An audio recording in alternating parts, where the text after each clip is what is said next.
Оваа црква во регионот на Киев беше оштетена од руско гранатирање во првите денови од целосната инвазија пред 22 месеци.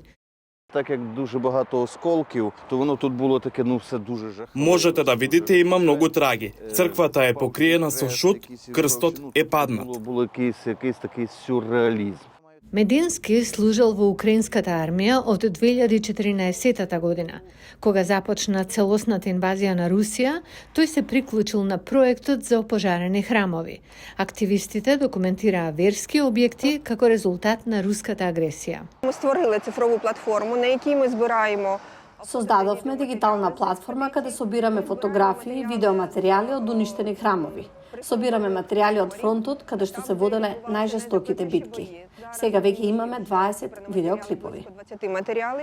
Поголемиот дел од уништените места за богослужба се во источниот регион Донецк и Луганск. Некои од црквите не можат да се обноват. В руських Тишках була повністю зруйнована дерев'яна церква 18 сторіччя. Вона згоріла. Во областа Харкив имаше дрвена црква од 18 век. Имаше специјална градба и можеше да се премести од едно во друго село.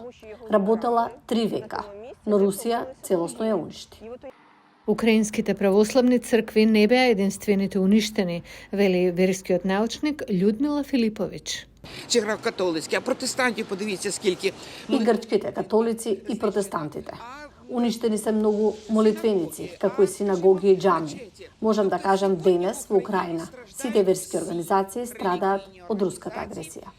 Филипович ги презентираше материјалите собрани од активисти на конференцијата за европски цркви, барајќи поддршка и правен совет. Вони дуже активні в своєму співпраці із Брюссельським Європарламентом і із Страсбурзьким судом.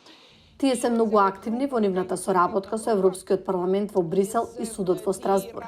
Тие планираат да ни понудат не само информативна, туку и правна поддршка, како правилно да ги евидентираме овие злосторства, за да можеме да ги презентираме на суд.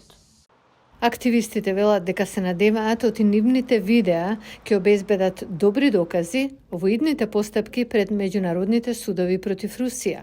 Тие исто така веруваат дека нивната работа ќе олесни потрагата по донатори кои ќе помагаат во обновата на црквите.